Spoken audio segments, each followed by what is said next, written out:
타석 사상으로 풀이한 도마복음 신화를 벗은 수 134번째 시간입니다. 오늘은 나에게 오라 내 몽이는 쉬우니라, 나에게 오라 내 몽이는 쉬우니라 라는 제목으로 말씀드리겠습니다. 경애하는 얼번 여러분, 도마복음 90번째 말씀은 이러합니다. 말씀 90. 예수가 말하기를 나에게 오라 나의 몽에는 쉽고 나의 짐은 가볍다. 그러므로 너희는 너희 자신을 위하여 쉴 곳을 찾을 것이다. 신약성경 공관복음에도 이와 비슷한 말씀이 나옵니다. 수고하고 무거운 짐진 자들아 다 내게로 오라 내가 너희를 쉬게 하리라. 나는 마음이 온유하고 겸손하나니 나의 멍에를 메고 내게 배우라. 그러면 너희 마음이 쉼을 얻으리니 이는 내 멍에는 쉽고 내 짐은 가볍기 때문이다. 삶을 두고 마하트마 간디는 꽃밭이 아니라 온통 가시밭이라 하였고, 찰스 다윈은 생물들끼리는 서로 생존 투쟁을 하는 것이라 하였습니다. 토스토이는 국가에 대해 폭력으로 탄압하고 착취하는 기관이라 하였으며, 노자는 천지는 불인하다고 하였습니다. 세상이 이리 험하게 돌아갈진데 과연 인간이 괴롭고 아프지 않다면 이상한 일일 것입니다. 그런데도 사람들은 기어이 행복을 찾으려 애쓰니 그야말로 나무에서 물고기를 찾는 것보다 더 어리석습니다. 유영문은 이렇게 말하였습니다. 내 몸이 이 세상에 태어난 것이 사변이다. 이 사변이 없었으면 인생의 우주는 없었을 것이다. 사변 중에 가장 큰 사변이 사람이 태어난 것이다.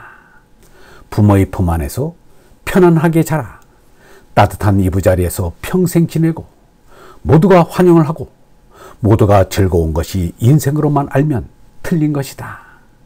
사변통에 정신이 빠진 사람일 것이다.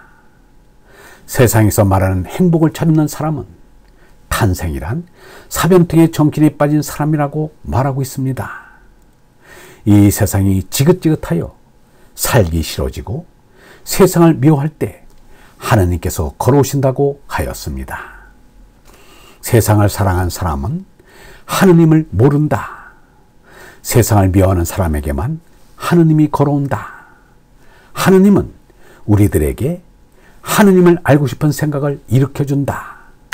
이 세상이 번뇌와 고통으로 가득 찬 까닭은 사람들에게 이 세상에 빠지지 말고 하느님을 찾으라는 하느님의 깊은 뜻과 사랑임을 알 수 있습니다.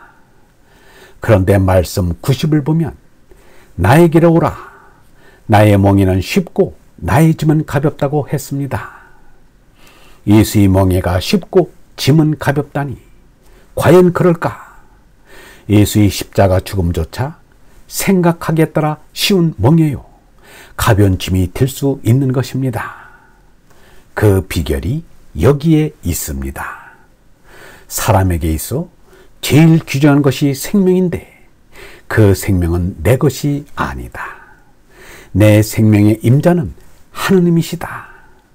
생명의 임자인 하느님께 돌려드리는 게 마땅한 도리다. 일단 돌려드리고 나서 다시 받아 쓰는 거다. 그러면 몸도 맘도 다 가볍다. 내 것이 없으니 가볍지 않을 수 없다. 아무리 올라가도 숨도 차지 않는다. 내 것이 없으면 무중력 상태에 머무는 것과 같다. 그러니 가볍지 않을 수 없다. 결국 삶의 의미는 어떻게 살았느냐보다는 어떻게 죽느냐에 있습니다. 우리의 삶은 물론 잘 살아야 하지만 그것은 잘 죽기 위한 잘 삶이 되어야 합니다. 잘못 죽는 데는 잘 산 삶이 없기 때문입니다. 죽음이란 시민의 바다를 향해 삶의 해안선을 떠나는 것이다. 육지를 떠나는 육리를 하는 것이다. 육리란 말은 여러 빛이 뒤섞이어 눈이 부시게 영광이 찬란하다는 말이다. 인생의 종말은 찬란한 육리가 되어야 한다. 난삽한 인생이 육리가 되어야 한다. 그러기 위해서는 못나에서 얼라로 솟나야 한다. 난삽한 인생에서 난삽이란 어떠한 지경인가? 난자는 붙잡힌 새가 불에 거슬리는 것을 나타내는 희문자이고, 삽자는 사슴이 늪에 빠져서 발이 옴짝달싹 못하는 처지를 나타낸 희문자입니다.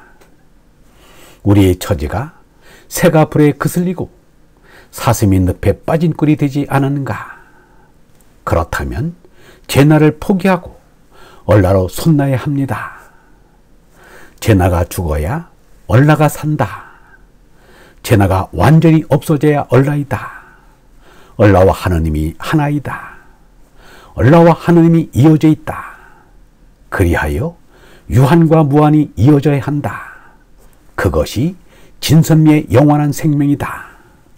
유영모는 23살 때 일본 도쿄에서 도쿄대학 입학 준비를 하고자 도쿄 물리학교를 다녔습니다. 그런데 돌연 진학을 포기하고 귀국하였습니다. 제나를 위해서 사는 넓은 길을 버리고 얼라를 위해 사는 좁은 문을 택한 것입니다.